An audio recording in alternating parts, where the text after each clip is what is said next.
కంచగచ్చిబౌలిలోని 400 ఎకరాల్లో చెట్ల తొలగింపు పనులను నిలిపివేయాలని తెలంగాణ ప్రభుత్వానికి సుప్రీంకోర్టు తెలిపింది. దీంతో ఆ సమస్యను పరిష్కరించడానికి రేవంత్ ప్రభుత్వం 3 మంత్రులతో కమిటీని ఏర్పాటు చేసింది.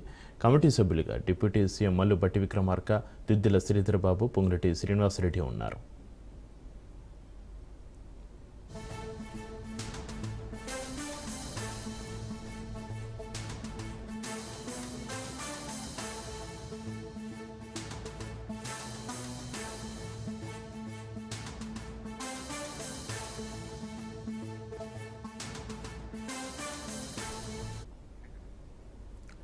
ప్రస్తుతం ఈ కమిటీ హెచ్సి ఎగ్జిక్యూటివ్ కమిటీ, విద్యార్థుల ప్రతినిధులు, joint action committee, civil society గ్రూపులు సహా భాగస్వాములైన ప్రతి ఒక్కరితో చర్చిస్తుంది. ఇందులో భాగంగానే సచివాలయంలో మంత్రుల కమిటీ భేటీ కానుంది. ఈ సందర్భంగా కీలక అంశాలపై చర్చించనున్నారు. అలాగే హెచ్సియు కార్యవర్గం, స్టూడెంట్స్ యూనియన్స్, మేధావులు, పర్యావరణవేత్తలతో సంప్రదింపులు జరపనుంది కమిటీ.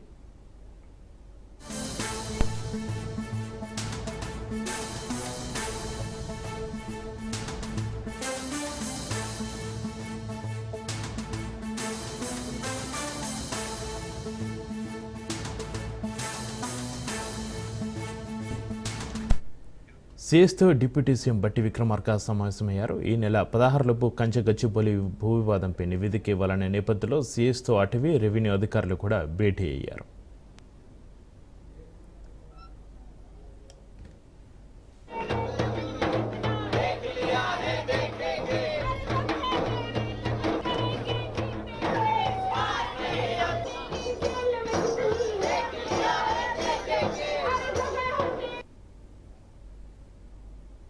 రాష్ట్ర వ్యాప్తంగా ఉన్నటువంటి ఏ నిరుద్యోగ యువత ఈ రాష్ట్ర ఆవిర్భావం కోసం, ఈ రాష్ట్రం వస్తే మాకు ఉద్యోగాలు వస్తాయని ఆశించి పోరాటం చేశారో వాళ్ళందరికీ మనం ఉద్యోగ అవకాశాలు కల్పించినటువంటి వాళ్ళు అవుతాం. అప్పుడే ఈ రాష్ట్రం తెచ్చుకున్న దానికి ఒక అర్థం, పరమార్థం ఉంటుందనేటువంటి ఆలోచనతో ఈరోజు ఈ రాష్ట్ర ప్రభుత్వం అడుగులు ముందుకేస్తూ పనిచేస్తూ ముందుకు పోతుందని చెప్పి మీ అందరికీ సవినయంగా నేను మనవి చేస్తూ, ఈ ప్రభుత్వం ఇటు వ్యవసాయ రంగాన్ని, అట్లాగే ఇటు పారిశ్రామిక రంగాన్ని, అట్లాగే యువతనికి ఉద్యోగ అవకాశాలు కల్పించేటువంటి కార్యక్రమం తీసుకొని ముందుకు పోతుందని చెప్పి మీ అందరికీ నేను సవినయంగా మనవి చేస్తూ, ఈ జరిగే ప్రక్రియలో సరే రకరకాల ఇది అభివృద్ధి జరగకూడదని ఆశించేటువంటి కొద్దిమంది చేసే ప్రయత్నాలు కూడా ఉంటాయి.